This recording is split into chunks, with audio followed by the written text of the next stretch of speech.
No Taimu is here. Arthur. Yuka. Welcome.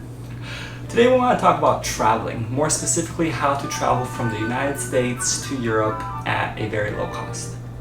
Now imagine this. Imagine if a multi-country 10-day trip was offered to you for under $1,000. Would you take it? Or what if it was under $900? If this is something you're interested in doing, I'd say stay tuned. We have some pretty good information coming your way. Yeah. So we like traveling. We try to travel at least twice a year because we believe traveling is very healthy for our minds, and also it's an investment for ourselves. And traveling does not have to be luxurious or break your bank if you know how to go about it. In January 2020, we went to 6 countries in 10 days in Europe, and we made a video about it. We started from here, New York City. We flew to Oslo, Norway, and then we flew to Budapest, Hungary, and then we took a train to Wien, Austria, and we took another train to Praha, Czech Republic, and then we flew to Copenhagen, Denmark, and then we took another flight to Paris, France, and then finally flew back home in here. I know this sounds pretty intense, but this is actually how we typically travel. Yeah, it's nothing too new for us. It's something we've done before and did it again. But this trip was a very great example of how we kept our base costs really low. And we want to reveal how much our base costs were for this trip. They were $804.76 per person for all of our accommodations and transportation.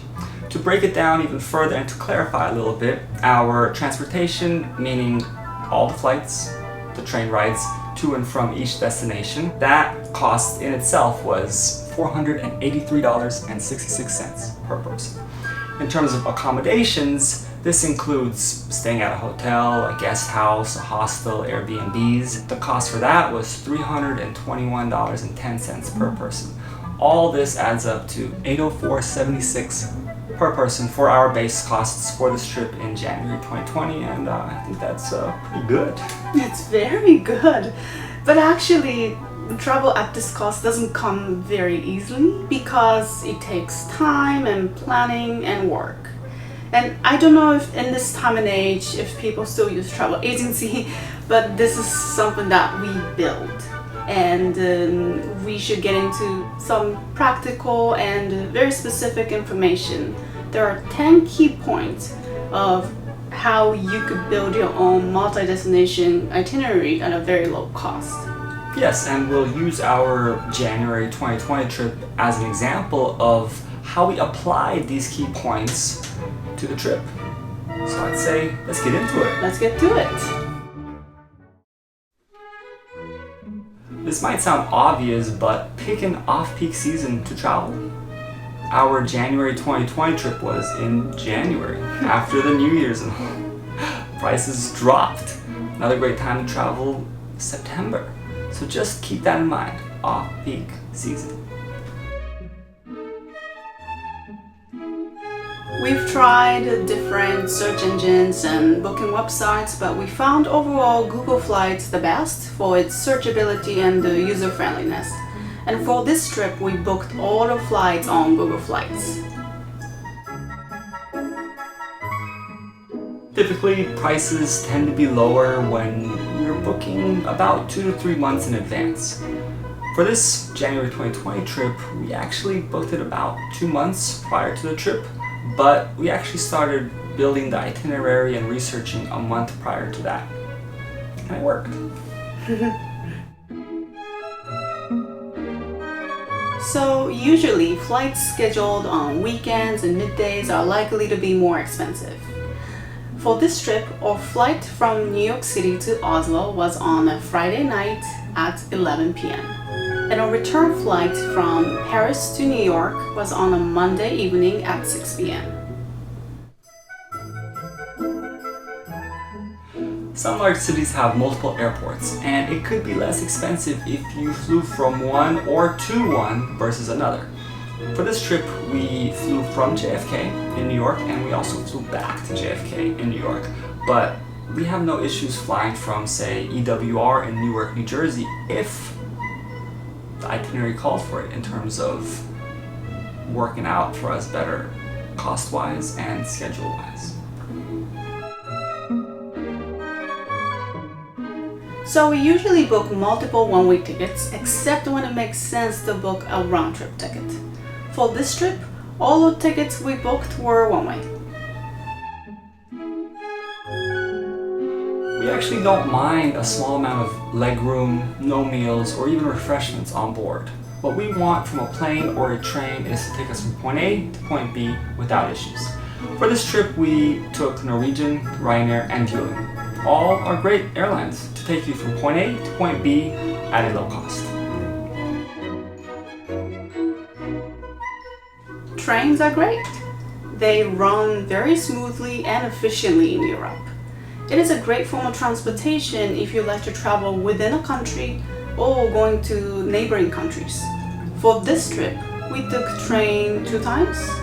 One is from Budapest to Wien, and another one is from Wien to Praha. Being open to all types of accommodations can really go a long way.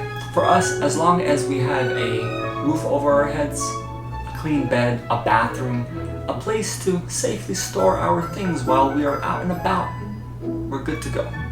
For this trip, we stayed in Airbnbs, a hotel, a hostel, and even a guest house. Okay, the last but not least, this is very big. Travel light. Because each airline has its own rules and regulations in terms of how many bags you can carry on board, and the weight of the luggage and the size of the luggage. And you don't want to play with them. Yeah, don't play with them at all. We have been hit with fees over the years for making mistakes, and actually in this past trip in January 2020, I foolishly didn't pay attention to the allotted weight that I was to have for carry-on bags. Time to waste, so huge mistake I made, not paying enough attention to the weight, or really just neglecting the weight for some of these flights.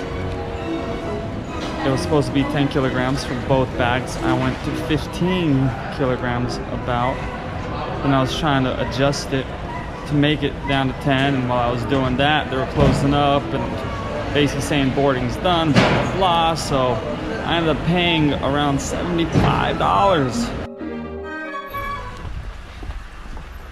I made a mistake. Oh, so that's how you see? 85, not 75. Nonsense. And the flight was like 40 something dollars from Oslo to Budapest, so do not do what I did. Yeah, because easily, if you get hit with these fees on each flight, if you're doing multiple flights, the overall trip cost could just go up. So avoid that by just really traveling light.